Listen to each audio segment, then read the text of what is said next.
TV Web, TV Êxito, é fantástica, porque permite que a gente, quem quer ficar antenada, faça com que a informação chegue muito mais rápido em qualquer parte.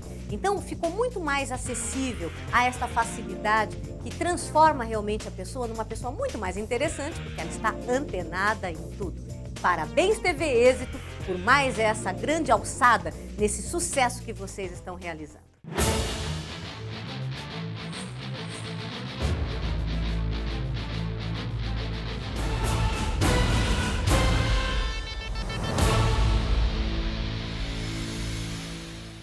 Olá, sejam todos muito bem-vindos ao programa Enfoque Jurídico. Hoje, com certeza, mais um programaço que você tem que aumentar o volume aí da sua televisão, se estiver conosco pela TV, e também dos seus smartphones, tablets, o que você preferir, se estiver conosco pela tvexito.com.br.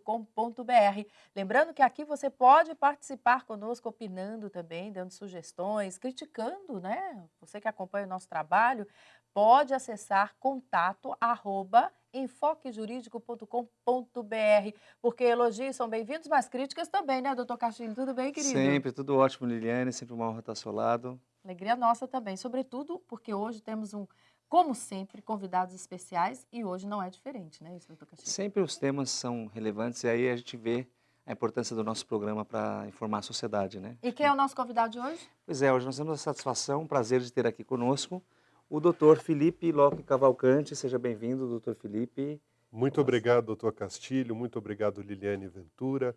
É uma honra muito grande nós podemos comparecer ao Enfoque Jurídico e, sobretudo, perante um público tão qualificado. Muito bem.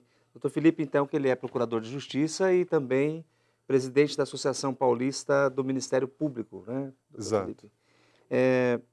Então, eu gostaria de começar a nossa entrevista. O senhor foi membro também do CNJ por 4 anos, e como conselheiro, né, do CNJ. Exato. Eu gostaria de saber, então, do senhor, o trabalho desenvolvido no CNJ, o que o senhor pode trazer como um aprendizado maior desses 4 anos que o senhor lá permaneceu?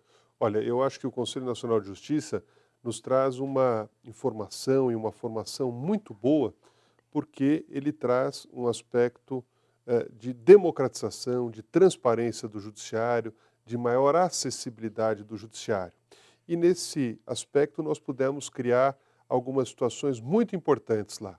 Uma foi a criação do Cadastro Nacional de Condenados por Improbidade Administrativa, um instrumento muito importante para a sociedade, para o bom gestor público, para que ele possa contratar as pessoas certas para trabalhar no poder público. Nos dê um exemplo, adoro exemplo aqui para o pessoal de casa também, é aquele que atuava, de alguma forma, usou mal o dinheiro público ou o cargo que ele ocupava, é isso? Exatamente, Liliane. Se uma pessoa contrata mal, por exemplo, frauda uma licitação, frauda uma merenda escolar, frauda um serviço de saúde, pode ser um particular ou a pessoa do poder público, e esta pessoa é condenada em definitivo, o nome dela passa a figurar nesse cadastro, de modo que ela não poderá mais ser contratada por ninguém.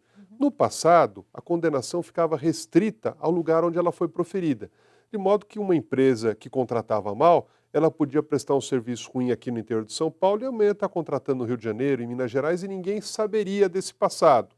Com o cadastro, isso se tornou público. Então, uma ferramenta muito importante, uma ferramenta que fica acessível a todos. Disponível no CNJ?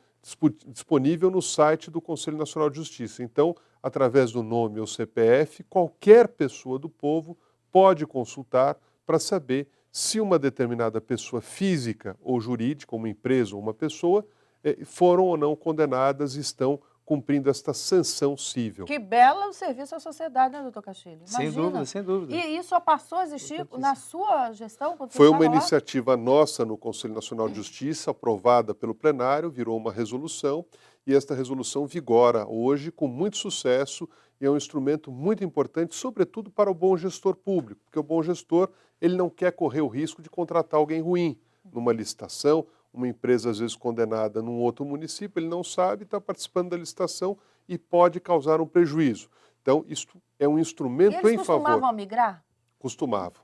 Nós tínhamos aqui casos conhecidíssimos de empresas que fraudavam merenda escolar, não em um município, mas em vários municípios, não só do estado de São Paulo, mas de outros estados também. Então, a partir da primeira condenação, você obsta que essa empresa continue a atuar negativamente sobre o Estado brasileiro. Doutor Felipe, uma questão em relação ao CNJ. O senhor entende que ele tem mais visibilidade ou qual a diferença em relação ao Conselho Nacional do Ministério Público? Quais são as diferenças e quais são os papéis de um e de outro? Olha, ambos têm papéis muito parecidos. Na verdade, um controla os promotores de justiça, procuradores da República, membros do Ministério Público, no caso o CNMP, e o CNJ controla os juízes e tribunais. O CNJ acabou tendo uma visibilidade maior, talvez até porque os casos chamassem mais atenção. Nós atuamos em casos graves de desvio de conduta de magistrado, isso chama muito atenção. Também houve casos de desvio de conduta de promotores que foram punidos no CNMP. Isso é muito importante porque demonstra uma evolução da sociedade brasileira e, sobretudo, de dois segmentos importantíssimos, que é o Ministério Público e a magistratura. Eles precisam ser controlados, são controlados por um órgão externo que é o CNMP e o CNJ, e sobre esse controle há um detalhe muito importante. 2 anos atrás, houve uma disputa muito grande para se saber qual seria o poder do Conselho Nacional de Justiça. Se ele só poderia agir depois que as corregedorias locais tivessem agido, ou se ele poderia agir de maneira concorrente, ou seja, simultânea, não é? E o Supremo Tribunal Federal dirimiu essa questão, dizendo, não, ele age simultaneamente, ele tem o poder concorrente, ou seja, a corregedoria investiga, a corregedoria local, mas o CNJ também investiga. Veja que aí é um paralelo à PEC 37, que quer coibir o Ministério Público de investigar. É mais ou menos uma questão paralela. Não, mas esse é um assunto para daqui a pouco, É verdade. que, aliás, deixa eu fazer uma chamada toda especial para o pessoal que está em casa, para você que está nos ouvindo, que, sobretudo, é um público diferenciado. Aliás, esse é um orgulho que nos dá muito, né? Eu e o doutor Castilho aqui, porque realmente a gente fala para um público diferenciado, você que é inteligente, você que quer estar bem informado, sobretudo das questões mais relevantes do nosso dia a dia. E não é diferente ao assunto que nós vamos tratar daqui a pouquinho, né, doutor? Sim, que sim. é a PEC 37, para alguns a PEC da impunidade. Para outros, não. E você vai tirar sua conclusão assistindo aqui a entrevista já do doutor Felipe Locke. Mas antes a gente quer retomar o CNJ, porque esse também de pouco conhecimento da população como um todo, não, doutor Castilho? Sim, sim. Eu gostaria de perguntar também, muitas pessoas têm dúvida, né, em relação... o CNJ é um órgão que existe para fiscalizar, ou para melhorar, sobretudo, né, o funcionamento da justiça. E quem fiscaliza o CNJ? Olha, quem fiscaliza o CNJ é o Supremo Tribunal Federal e a sociedade. Então, o CNJ, ele criou um sistema aberto, ele procurou abrir os tribunais. Então, uma resolução muito importante dele foi a transparência, que fez com que todos os dados, todos os contratos, salários pagos no judiciário fossem para a internet. Então, ele deu transparência. Quando você tem transparência, a sociedade pode fiscalizar. Então, isso é muito importante. Então, o CNJ, ele age muito ao lado da sociedade. Ao mesmo tempo, ele disciplinou questões como concursos na magistratura, concursos para cartórios extrajudiciais. Haviam muitos cartórios sem titulares concursados, era um problema sério. Então, isto democratiza o judiciário, os seus serviços auxiliares e permite transparência nessas nomeações. Mais do que isso, disciplinou o nepotismo, aquela prática muito negativa do nepotismo. Em todas as esferas da sociedade, lá também tinha. Também tinha e tinha muito. Havia, infelizmente, muitos desembargadores que empregavam toda a sua família, não é? Isto era muito negativo, redundou na chamada resolução número 7 do Conselho Nacional de Justiça. Essa resolução foi questionada no Supremo Tribunal Federal e o Supremo Tribunal Federal não só validou a resolução do Conselho Nacional de Justiça, dizendo não pode ter nepotismo no judiciário, como expandiu isso para todo o serviço público com uma súmula vinculante, não é, de caráter muito importante. Então, o CNJ foi o precursor do fim do nepotismo no serviço público brasileiro, não é? Adotando uma tese do Ministério Público que já intentava ações contra esta prática. Nós tínhamos, Liliane, muitos juízes que empregavam em seus gabinetes a mulher, a filha, o padrinho, o sobrinho, tio papagaio. Ignorando qualquer tipo de Qualquer tipo de determinação nesse restrição. sentido. Para se ter uma ideia, nós julgamos o caso de um presidente de tribunal que ele empregava o filho e a filha no gabinete. Ocorre que o filho estudava período integral medicina e a filha estudava em São Paulo, sendo que ele era de outro estado, ou seja, não podia estar no gabinete em hipótese alguma. Esse desembargador foi julgado e foi condenado e foi aplicada a Eu ele só a queria pena estar lá para ouvir máxima. o argumento dele. É verdade. Não, porque que argumento pode ter uma pessoa dessa que as pessoas não podem se fazer presente? Não é nem uma questão de ausência, só não poder estar Não, presente. é impossível, quer dizer, ao era um mesmo tempo. funcionário fantasma mesmo, né? Uhum. Então, isso no judiciário, quer dizer, se no judiciário, que é o órgão para julgar as pessoas, você está tendo esse tipo de problema, então é evidente A que você base precisa... é Brasília, do CNJ. O CNJ fica em Brasília, fica no prédio do Supremo Tribunal Federal e ele se sobrepõe administrativamente a todos os 90 outros tribunais existentes no Brasil. Tribunais eleitorais, do trabalho, tribunais de justiça, tribunais federais, tribunais militares. Todos eles se submetem administrativamente, financeiramente e disciplinarmente ao Conselho Nacional de Justiça. Além disso, o Conselho Nacional de Justiça tem por obrigação catalogar todos os dados do judiciário, fazendo um relatório anual e propondo soluções. Ou seja, é um órgão que tem uma importância muito grande, porque ele faz o controle, bem como ele propõe soluções e edita resoluções para resolver problemas. Alguma dessas resoluções lá, ou apelo da sociedade por mais juízes? Olha, a contratação de juízes chega ao CNJ e o CNJ há decisões determinando que determinados cargos sejam providos, porque muitas vezes nós tínhamos um determinado cargo que há muito tempo não era provido, quando a lei orgânica da magistratura determina o provimento em pelo menos 60 dias desses cargos. Então, nós fizemos cumprir essa disposição. Muito bem, você está gostando? Nós também, adorando aqui, sobretudo porque o nosso convidado de hoje fala bem, né? Tem uma fluência boa e fácil entendimento para todos nós. Voltamos logo depois do nosso rápido intervalo. Não saia daí, esperamos por você.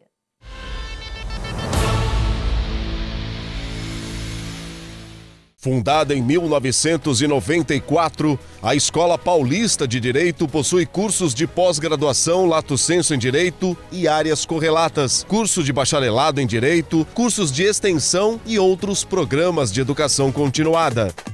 Localizada em um dos maiores polos educacionais de São Paulo, a escola possui em sua infraestrutura um moderno e sofisticado edifício.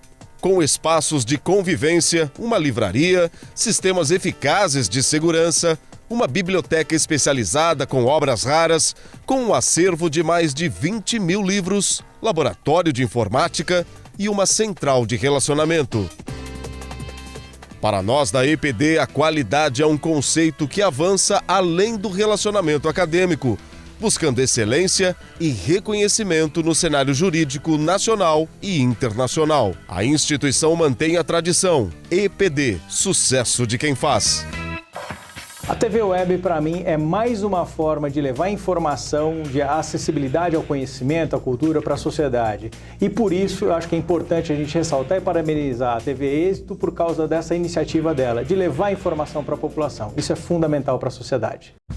TV Êxito nas redes sociais. Siga no Twitter e curta nossa página no Facebook. Saiba primeiro o que acontece na nossa programação. Vídeos, fotos, notícias e bastidores. TV Êxito, a sua TV na web.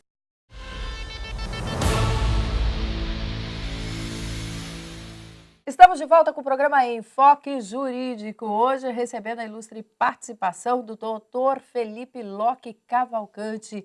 Ele que é, entre outras, tem outras atividades, ele está presidente da Associação Paulista do Ministério Público do Estado de São Paulo. E, claro, sempre muito bem acompanhada, todos os programas do doutor Ricardo Castilho. Não é isso, doutor Castilho? Vamos lá. Vamos lá. Doutor Felipe, eu queria saber, para os nossos telespectadores entenderem como funciona a composição do CNJ, então, e qual é o critério de escolha dos membros que lá funcionam. Olha, a emenda constitucional 45, que criou o Conselho Nacional de Justiça, que determinou a reforma do judiciário, ela determinou a sua composição. Então, sempre o Conselho Nacional de Justiça será presidido pelo presidente do Supremo Tribunal Federal. Quando o presidente supremo assume o Supremo, ele automaticamente está assumindo também a presidência do Conselho Nacional de Justiça. Depois nós teremos um Corregedor Nacional de Justiça, que necessariamente será um ministro indicado pelo Superior Tribunal de Justiça. Além disso, nós teremos um ministro do Tribunal Superior do Trabalho. Além desses 3 ministros, 3 desembargadores, um estadual, um do trabalho e um federal. Depois, 3 juízes, um estadual, um federal e um do trabalho. 2 promotores, um estadual e um da União. Depois, 2 advogados, indicados pelo Conselho Federal da Ordem dos Advogados, e 2 representantes da sociedade, um indicado pelo Senado e outro pela Câmara, fazendo um total de 15 membros. Então, nós temos 8 membros da Justiça, oriundos da Justiça, e 6 membros externos. Esta é a composição do Conselho. O Supremo Tribunal Federal, além de mandar o seu presidente, ele escolhe um juiz e um desembargador estadual. O Superior Tribunal de Justiça escolhe um ministro seu e um juiz de primeiro grau e um juiz de segundo grau da Justiça Federal. E o Tribunal Superior do Trabalho indica o seu ministro e um membro de primeiro grau e segundo grau da Justiça do Trabalho. O membro do Ministério Público Estadual é eleito pelos Ministérios Públicos Estaduais em lista tríplice, cada MP estadual elege um membro, e o Procurador-Geral da República escolhe um dos 26 eleitos, bem como escolhe um membro de um dos 4 ramos do Ministério Público da União, que é o Ministério Público Federal, do Distrito Federal, Militar e do Trabalho. A OAB escolhe, através do seu Conselho Federal, composto por 3 membros de cada estado e 3 do Distrito Federal, elege 2 advogados. E o Senado e a Câmara elegem dentre as pessoas indicadas pelos líderes das bancadas. Cada líder pode indicar uma pessoa, isto é eleito ou no Senado ou na Câmara dos Deputados, membros da sociedade com conhecimento jurídico, e todas essas pessoas são sabatinadas na Comissão de Constituição e Justiça, têm os seus nomes aprovados lá e depois aprovados pelo plenário do Senado, que, por sua vez, encaminha esses nomes à Presidência da República e faz a nomeação.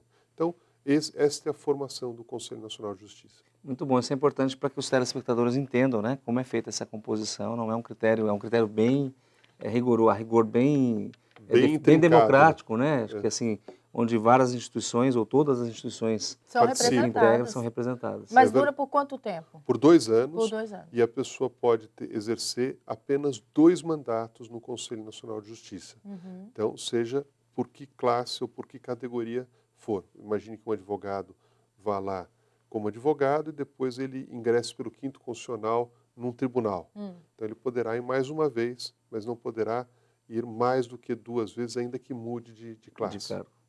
Muito bem. Muito bom. Aprendemos bastante sobre o CNJ hoje, mas a razão também para que o Dr. Felipe Locke esteja conosco é em razão do MP, que é o Ministério Público. Olha, doutor Felipe, até eu quero chamar a atenção, doutor Castilho, para uma questão que nós fomos às ruas e vieram perguntas assim, as mais inusitadas. Quer conferir conosco? Vamos ouvir, vamos ver.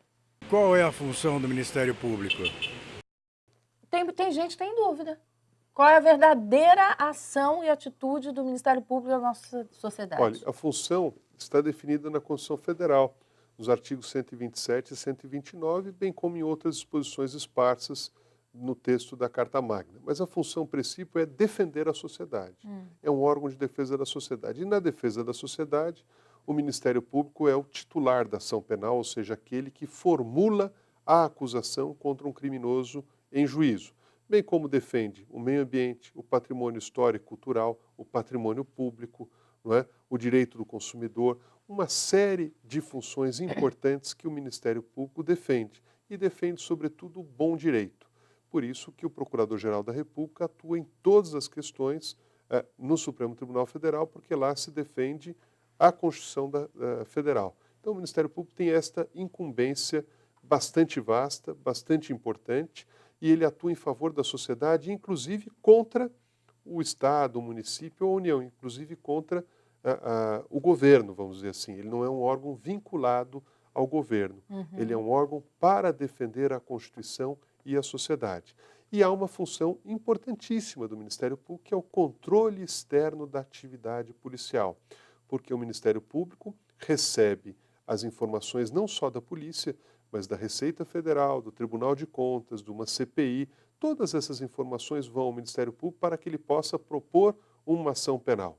E ele tem o controle externo da atividade da polícia para saber se a polícia está trabalhando bem ou mal.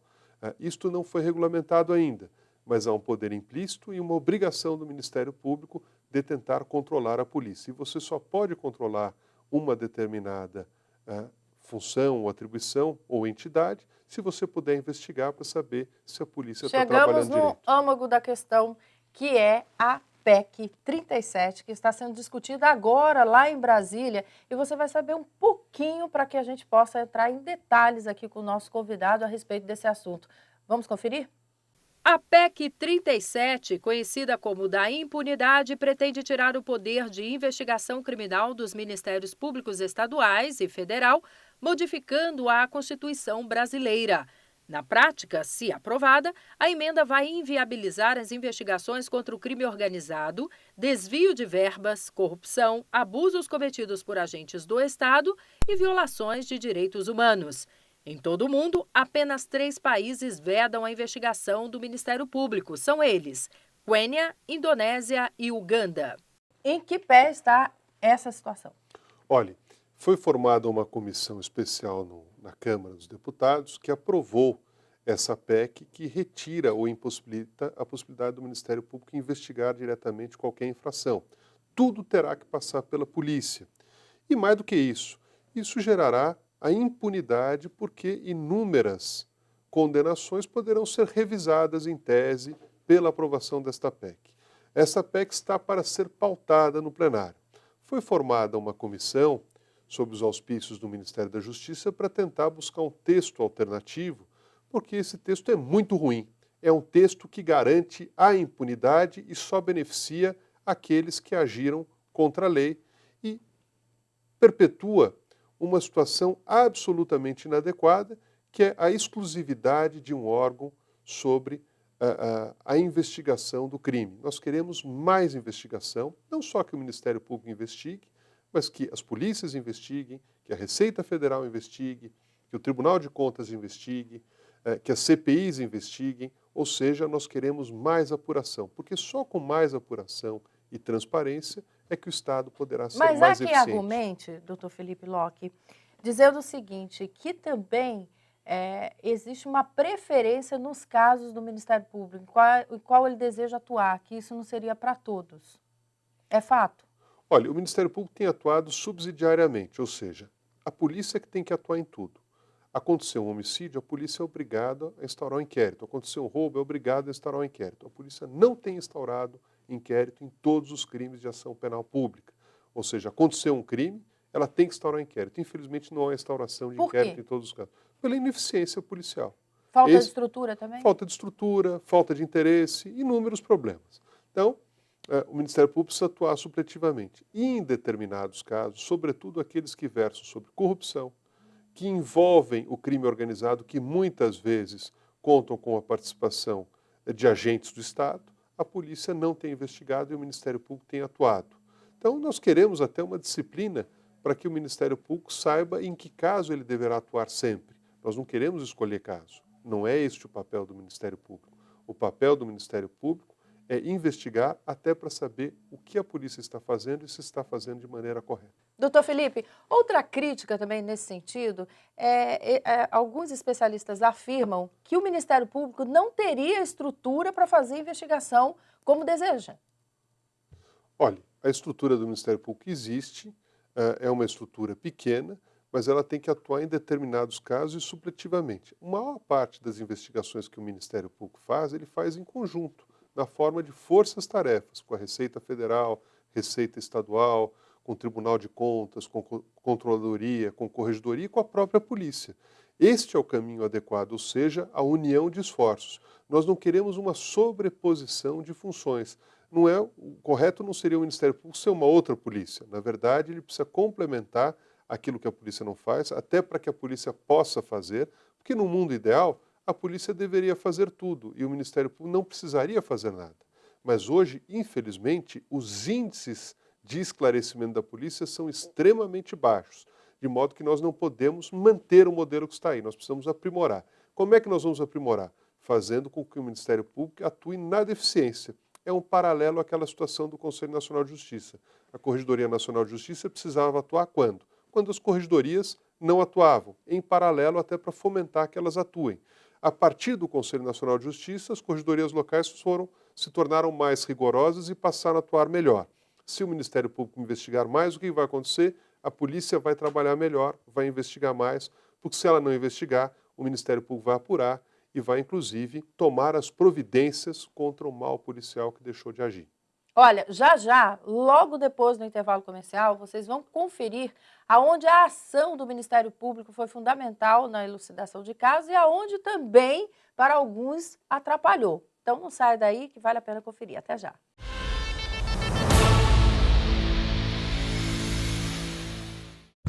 TV Êxito nas redes sociais. Siga no Twitter e curta nossa página no Facebook. Saiba primeiro o que acontece na nossa programação. Vídeos, fotos, notícias e bastidores. TV Êxito, a sua TV na web. Fundada em 1994, a Escola Paulista de Direito possui cursos de pós-graduação lato sensu em Direito e áreas correlatas, curso de bacharelado em Direito, cursos de extensão e outros programas de educação continuada.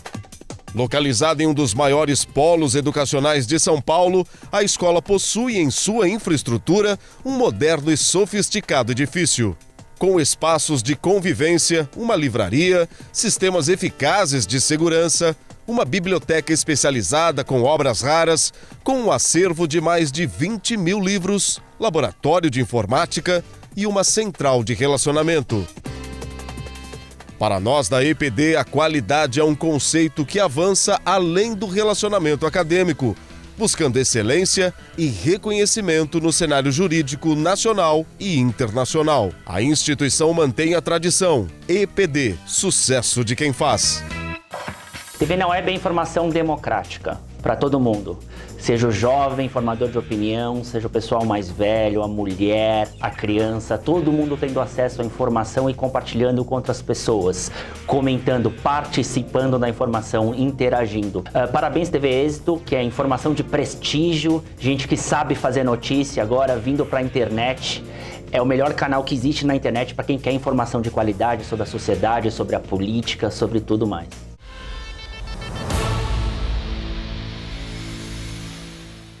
Estamos de volta com o programa Enfoque Jurídico e hoje recebendo aqui ele, que é presidente da Associação Paulista do Ministério Público, doutor Felipe Locke Cavalcante.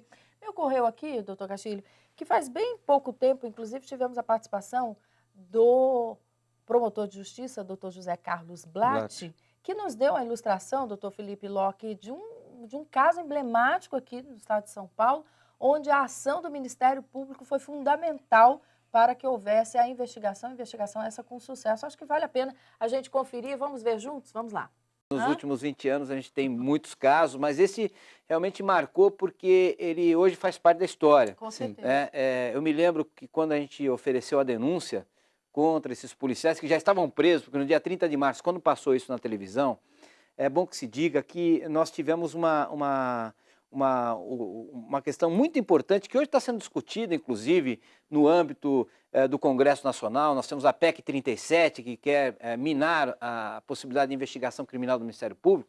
E no caso da favela naval, quem fez a investigação foi o Ministério Público. Se não fossem vocês... Se não fosse o Ministério Público... Muito bem, esse foi o exemplo onde a ação do Ministério Público foi fundamental. Mas também existe uma crítica. Em outro episódio, doutor Castilho, que também ocorreu aqui em São Paulo, lembra do Banespa, no fechamento do Banespa, que o Ministério Também foi um Público caso... foi e atuou.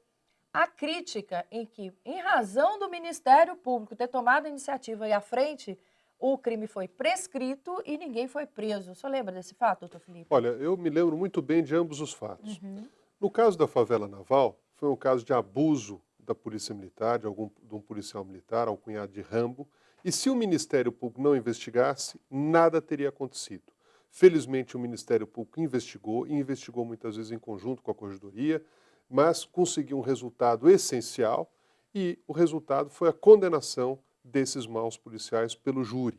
No caso do Banespa, houve a intervenção no Banespa com o regime de administração temporária especial e desse regime decorreu a feitura de um inquérito administrativo pelo Banco Central.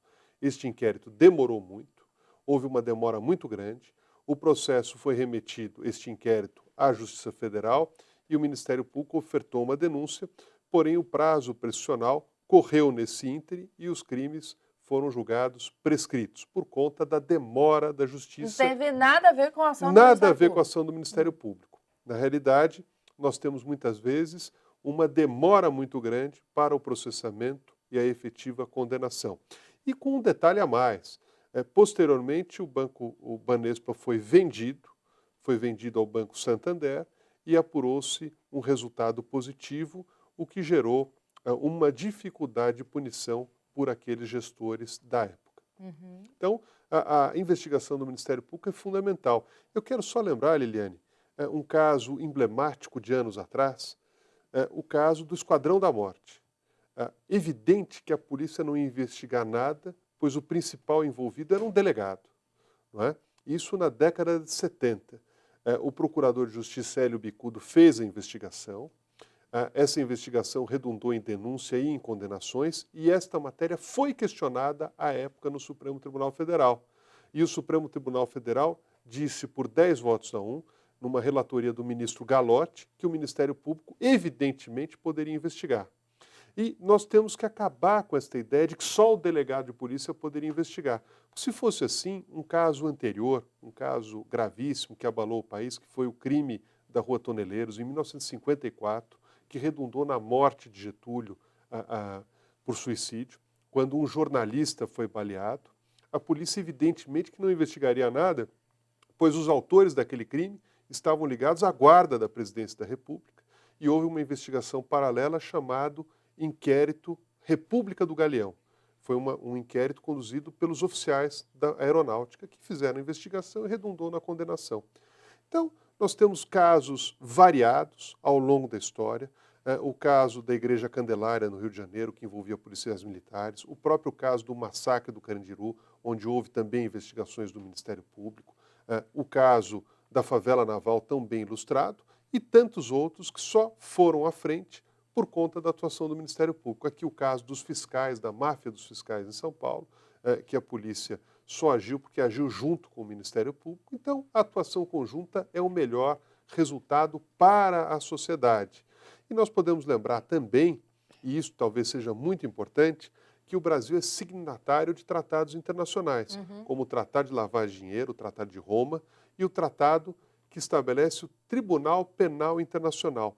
Em ambos os tratados, há uma determinação para que o promotor de justiça investigue. E o Brasil é signatário desses tratados, ou seja, será um total retrocesso a aprovação de uma emenda constitucional que designe apenas ao delegado de polícia a possibilidade de investigar. E o mais grave, qualquer prova feita fora da investigação conduzida pelo delegado será considerada inválida, ou seja, você terá uma possibilidade muito pequena de condenar alguém. A Polícia Federal se posiciona dizendo que ela vê com bons olhos essa dita parceria hoje, né, das instituições. A Polícia Civil defende mais estrutura para a própria ação da polícia, porque eles se dizem sucateados. Nas investigações, inclusive, a matéria dos principais jornais do nosso país, mostrando essa triste e dura realidade. A contribuição do Ministério Público acontece de que forma nesse universo precário onde a população clama por justiça? Olha, você tocou em 2 pontos essenciais, Liliane. A falta de estrutura dos policiais e a cooperação. Infelizmente, em muitos estados, o policial é mal remunerado, o policial não tem garantia alguma, o policial não tem estrutura e não consegue investigar. Então, é preciso mais investigação. E o segundo dado é que o Ministério Público, cooperando com as polícias, alcança um resultado muito melhor. Agora, para ele cooperar, ele precisa ter poder de investigação, senão a cooperação dele e nada é a mesma coisa.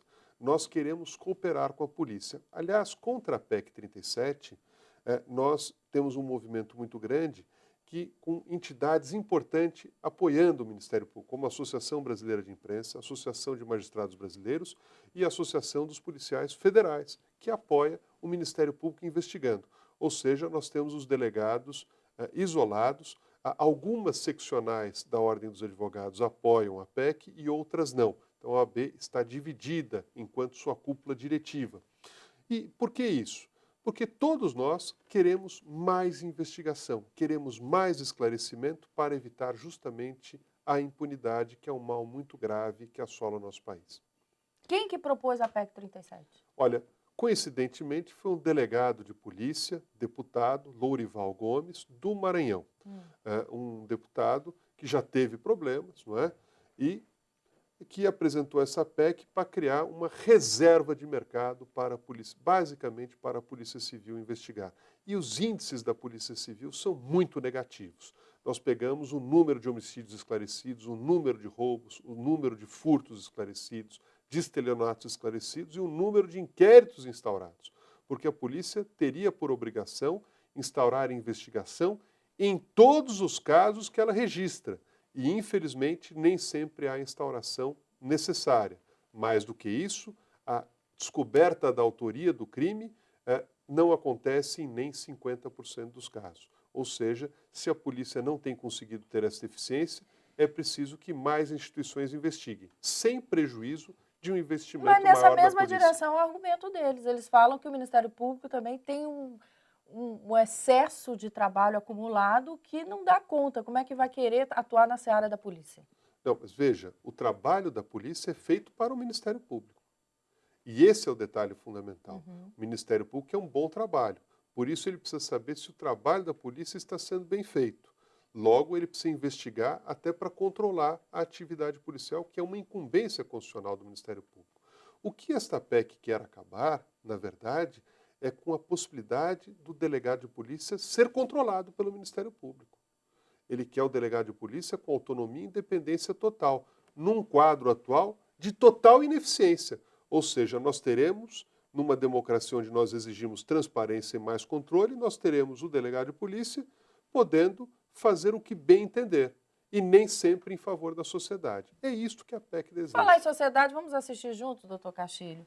Nós vamos até as ruas para saber o que pensa o povo lá. Vamos ver a opinião da PEC 37. O que pensa você aí de casa também pode chegar à sua conclusão, porque essa é a nossa intenção aqui no programa. Vamos lá. A favor.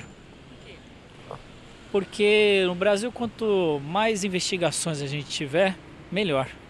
O que você acha da emenda constitucional que limita o poder de investigação do Ministério Público? Indevida, porque isso na prática vai dar um poder maior para a Polícia Civil, que é a que tem competência para fazer essas investigações hoje, mas que ela não exerce. É exatamente o que o senhor Que acabou de disse dizer. agora. Né? Exatamente. Não, e essa é a realidade. Quer dizer, o número de casos esclarecidos demonstra isso. Nós precisamos mudar esse quadro. O senhor entende que a fundamentação do proponente é tão somente nesse sentido de reserva de mercado ou há alguma outra fundamentação? Absolutamente corporativa, contrária ao bom Estado de Direito, contrária à democracia, contrária ao Estado moderno. Vai contra a história. O Brasil é signatário da Organização dos Estados Americanos, que tem o Centro de Estudos Judiciais das Américas, o SEJA, que preconiza o quê? Um processo acusatório, onde o Ministério Público possa, em igualdade de condições com a Defensoria Pública, amealhar as provas para que a justiça seja feita. Ou seja, isso está na contramão da história, da contramão de tratados assinados pelo Brasil. Isso só favorece a lavagem de dinheiro, o tráfico de drogas, o crime organizado e garante um mercado, um verdadeiro cartório, não é? Imóvel para os delegados. E delegados que não têm garantia de exercer o seu trabalho adequadamente, porque eles podem ser removidos a qualquer momento da delegacia. Se ele funcionar bem e atuar contra um poderoso, ele será removido. E o promotor não é removido. Este é o problema. Nós precisamos ter claro que esta PEC 37, ela beneficia os malfeitores do Estado, não é? E nós temos casos e casos, inclusive o caso do Mensalão, que contou com a participação do Ministério Público nas investigações. Esses casos não teriam acontecido se nós estivéssemos sob a égide da PEC 37. Tem mais um depoimento? Temos, Fernando? Vamos colocar no ar aí para que possamos assistir. Vamos ver. Sou a favor. Porque tem que ser limitado o poder de investigação pelo Ministério Público. Precisa ser limitado, eles não podem ter o direito total de investigar as coisas. Também não fundamentou muito bem, né? Eu queria saber mais. E não pode investigar tudo em qualquer lugar, porque você tem o direito à sua privacidade. Não é isso. O direito de investigar os crimes. E esse é o detalhe importante. E o direito, sobretudo, de investigar se a polícia está trabalhando bem ou mal. Este é o ponto crucial. Porque nós queremos que a polícia trabalhe bem. Para ela trabalhar bem, ela precisa ser checada. E ela só vai ser checada se alguém puder investigar o que ela está fazendo. Lembram-se do caso da juíza Denise Frossard, no Rio de Janeiro? Como é que foi a denúncia do crime do jogo do bicho? Foi o procurador de justiça, doutor Biscaia, que fez a investigação e denunciou. Porque a polícia jamais investigaria o jogo do bicho lá. Porque nós sabemos que, infelizmente, havia um envolvimento. Logo, foi um caso clássico onde o trabalho do Ministério Público desvendou essa criminalidade organizada, que envolvia, inclusive, o Estado, e gerou a condenação daquelas pessoas. Então, os casos estão aí. Só basta lembrar. E aí nós temos o caso onde só a polícia atua e o caso onde o Ministério Público é chamado a atuar. E a própria lei de abuso de autoridade, ela prevê o quê? Que para a apuração do crime de abuso de autoridade, dispensa-se o inquérito policial. Por quê? Porque vai direto para o promotor, o queixoso vai ao promotor de justiça, apresenta as provas e o promotor já oferece a denúncia.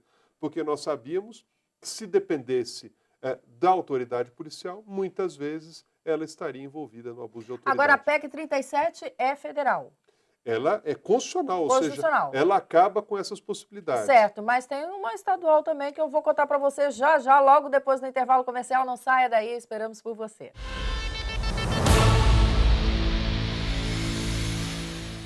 Fundada em 1994, a Escola Paulista de Direito possui cursos de pós-graduação lato sensu em Direito e áreas correlatas, curso de bacharelado em Direito, cursos de extensão e outros programas de educação continuada. Localizada em um dos maiores polos educacionais de São Paulo, a escola possui em sua infraestrutura um moderno e sofisticado edifício. Com espaços de convivência, uma livraria, sistemas eficazes de segurança, uma biblioteca especializada com obras raras, com um acervo de mais de 20 mil livros, laboratório de informática e uma central de relacionamento.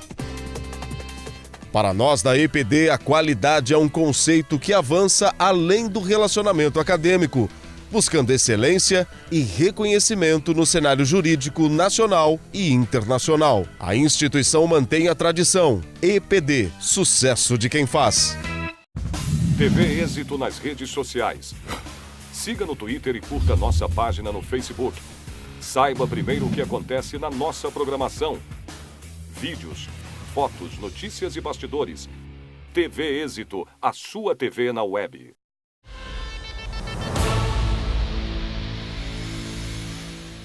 Estamos de volta com o programa Enfoque Jurídico e no bloco anterior eu prometi e agora vamos falar sobre a PEC 1. Pois é, a PEC 1 pretende retirar dos promotores de justiça a competência de qualquer investigação relativa a prefeitos e deputados e concentrar este poder nas mãos do Procurador-Geral de Justiça. Essa proposta é de autoria do deputado estadual Campos Machado, PTB. Por meio dela, promotores serão impedidos de investigar prefeitos na área civil. A Associação Paulista do Ministério Público já se movimenta para tentar barrar a aprovação da proposta. Recentemente, a APMP lançou um abaixo-assinado online contra essa medida, que já ultrapassou a marca de 18 mil assinaturas. É um número expressivo? Muito bom esse número, né? Está satisfeito? Quer mais? Queremos mais. Queremos mais porque nós queremos mais investigação, nós queremos mais atuação do Ministério Público e, sobretudo, eficiência do Estado. Esta PEC ela está na contramão da história porque ela gera ineficiência total das apurações do Ministério Público. Veja só, não é crível, não é possível que apenas o Procurador-Geral, estando em São Paulo, possa verificar as situações que ocorrem em mais de 640 municípios no estado de São Paulo. Ou seja, hoje você tem um problema no município lá no interior, o prefeito, o vereador, o munícipe podem ir ao promotor e podem resolver o problema. O promotor pode investigar se houve um desmatamento indevido, se houve um envolvimento da prefeitura em algum problema sério, algum dano ao patrimônio público, algum dano ao patrimônio histórico e cultural daquela cidade. E a própria população pode procurar o promotor e resolver o problema. Com esta PEC estadual, apenas o procurador-geral poderá resolver isso e terá que propor as ações e atuar em 640 municípios, ou seja, é ineficiência total do Estado. E o Estado ineficiente gera impunidade, ou seja, aquela pessoa que quiser agir mal poderá agir à vontade. Aquele prefeito que quiser um aconselhamento do Ministério Público, quiser um contato, quiser resolver um determinado problema, não terá esta oportunidade. Aquele vereador, aquela pessoa que quiser se dirigir ao promotor, terá que vir a São Paulo atrás do procurador-geral, que é extremamente atarefado, para tentar conseguir marcar uma hora. Ou seja, mais custo, mais ineficiência, menos resultado, mais impunidade. Então, é uma medida absolutamente contrária ao interesse público, contrária à sociedade e que não trará benefício algum. Já se discute que o Ministério Público não tem um aparelhamento total para poder realizar suas investigações, né? Já se diz também que ele tem dificuldades, né, em função do seu quadro até. E imagine então se isso acontecer, quer dizer, concentrar em uma única pessoa, procurador-geral, para poder direcionar essas investigações. Então, me parece que nós estamos diante de uma questão quase que indiscutível, né, doutor Felipe? Quer dizer, não seria uma coisa... Daí que eu pergunto qual a fundamentação. Não sei se o senhor teve acesso à exposição de motivos dessa proposta e se teve, qual foi, essencialmente, Basicamente, o que o deputado Campos Machado argumenta é que o procurador-geral seria uma pessoa muito mais experiente e apta a conduzir esses casos. Se você tivesse um procurador-geral em cada município, talvez fosse verdadeiro esse argumento. Agora, há um outro problema. O procurador-geral ele sofre injunções políticas e nem sempre ele é escolhido sendo mais votado. Ou seja, é uma escolha que nem sempre pode ser a mais adequada. Então, nós temos um problema em concentrar estas funções na pessoa do procurador-geral. Será um peso enorme para uma única pessoa, uma dificuldade muito grande. Por mais bem intencionado que seja o procurador-geral, é natural que ele não vai dar conta. Ele pode até delegar para outros promotores, mas isso tem uma implicação econômica, porque ele vai ter que pagar diária, vai ter que pagar viagem, vai ter que tirar esse promotor da outra função para fazer isso, ou seja, um desarranjo administrativo e um custo maior para o Estado. Está em discussão, mas já está na pauta de decisão? Não, foi designado um relator, este relator deverá apresentar o seu parecer, o presidente da Câmara, da Assembleia Legislativa, melhor dizendo, designou o deputado Mauro Bragato para a relatoria e o deputado Campos Machado se insurge contra essa indicação. Este é o quadro político momentâneo. Nós estamos contatando os deputados estaduais para mostrar a dificuldade da aprovação de uma medida nesse sentido, bem como um outro dado importantíssimo. Na lei orgânica do Ministério Público, de 20 anos atrás, havia um dispositivo semelhante, que foi questionado no Supremo Tribunal Federal e foi suspenso, está suspenso por uma decisão liminar até agora. Ou seja, nós estaríamos reeditando uma matéria que está sub júdice e foi liminarmente considerada inconstitucional pelo Supremo Tribunal Federal. Então, nós temos um problema de constitucionalidade e nós temos um problema de eficiência. E isso só gerará o quê? Impunidade. Me parece que é inconstitucional na medida em que a própria Constituição traz, né, as funções claras e expressas do Ministério Público como fiscal da lei. Ora, como é que ele pode fiscalizar se ele tem limitações? Como é que ele vai poder investigar um crime de natureza de improbidade administrativa ou de corrupção ativa ou passiva se ele está, entre aspas, impedido?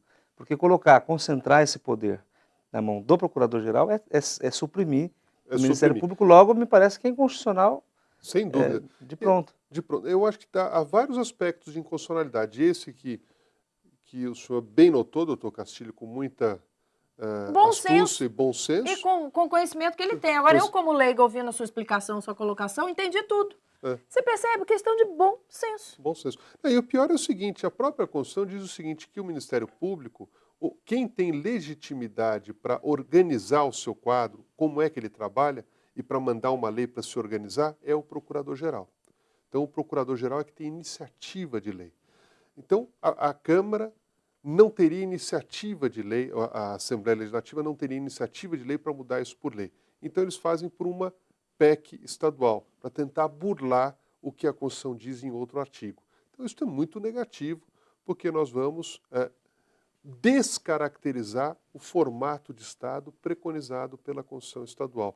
E mais do que isso, desconsiderar o quê? O acesso à justiça, a participação e a democratização e a transparência. Porque quando você concentra, você tira o acesso, você tira a transparência, você tira a possibilidade de ação e efetividade. E atenta contra o artigo 37 da Constituição Federal, que garante o quê? Que o serviço público deve ser prestado com eficiência. Né? Então, isso é uma PEC que cria a ineficiência. Então, não é possível no Estado moderno que a gente esteja preconizando pela ineficiência. Essa discussão continua. Continua. Através do site da APMP. Da APMP, nós estamos colhendo todas as assinaturas possíveis no www.apmp.com.br. Lá, os interessados poderão acessar e assinar o abaixo-assinado contra esta PEC.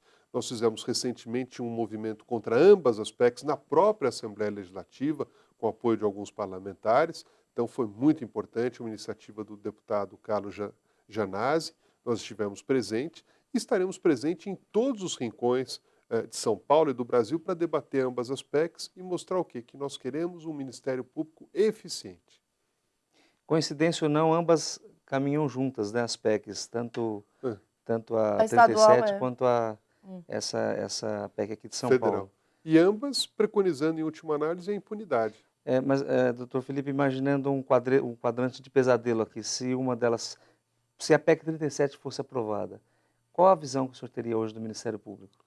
Olha, do Ministério, o promotor vai continuar trabalhando, o promotor vai continuar lutando, mas a minha visão é uma visão muito negra no tocante à população. Porque aquela população que é má atendida na delegacia de polícia, aquele crime que não é esclarecido, aquela vítima que recorre ao promotor, não terá para quem reclamar. E o pior, eu tenho muito receio que o Brasil venha a ser punido por órgãos internacionais por romper tratados internacionais. Porque é um rompimento de tratados internacionais que o Brasil estará unilateralmente fazendo em desserviço à sociedade. Ou seja, isso poderá inclusive gerar punições internacionais ao país. Mais um argumento aí da sua inconstitucionalidade. Sem dúvida. Mas também temos que ressaltar opiniões importantes no nosso cenário de juristas, não é, como o doutor Ives Gandra, que apoia a PEC 37. Eu lamento muito que ele tenha se direcionado nesse caminho e parece que ele tomou alguns equívocos, não é? Em primeiro lugar, ele tratou o inquérito, a investigação policial, como se o delegado fosse um juiz ou fosse uma parte imparcial. O delegado, na verdade, no sistema constitucional atual, ele presta o seu serviço ao Ministério Público. Ele não presta o serviço ao juiz. Quem é imparcial é o juiz. O Ministério Público é parte e o delegado presta o seu serviço para o promotor de justiça. Porque na Constituição de 88 nós estamos no sistema acusatório e não mais no sistema inquisitório, que era o sistema anterior. Então houve uma mudança. Então, veja, se nem no sistema anterior seria vedado ao Ministério Público investigar, nesse sistema, com mais razão, seria impossível. Agora, nós temos decisões do ministro Gilmar Mendes, do ministro Celso de Mello, do ministro Carlos Aires, do ministro Joaquim Barbosa, da ministra Ellen Grace, do ministro Theory, quando no STJ, do ministro Fux, todos eles dizendo que a nossa Constituição permite que o Ministério Público investigue. E há um julgamento desta questão no Supremo, onde já se contabilizam muitos votos favoráveis à investigação, ou seja, hoje a tese de que o Ministério Público pode investigar é majoritária, não é? E esse julgamento está paralisado porque um dos ministros pediu vista. Então, o fato é que o ministro Marco Aurélio pediu vista, ele que tem um posicionamento contrário. Mas a maior parte dos ministros já decidiram individualmente, ou neste caso, que o Ministério Público pode investigar. Ou seja, em que pese a opinião do ministro, do jurista Ives Gandra, os ministros, que são quem dizem o direito, já disseram que o Ministério Público pode investigar. Enquanto isso, o Ministério Público continua agindo. Se Deus quiser, por muito tempo, Liliane.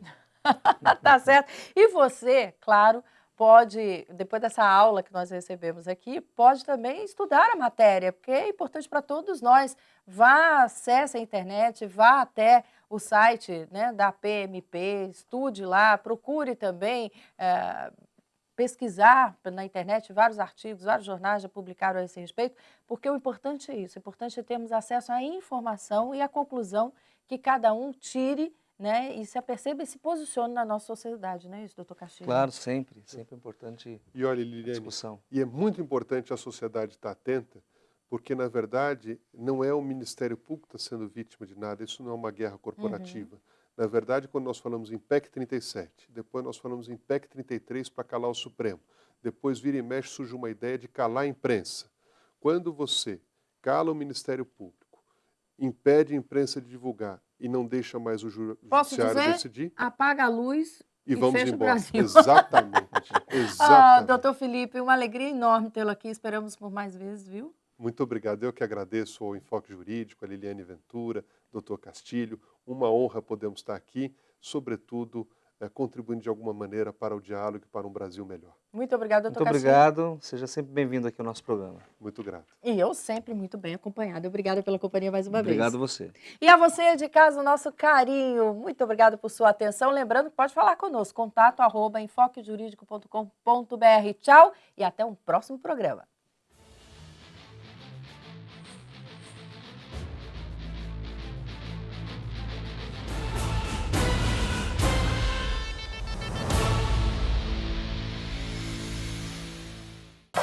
A TV Êxito já é um sucesso. É a TV do futuro no presente. Uma comunicação além fronteiras. E o grande diferencial é o foco no conteúdo e na qualidade.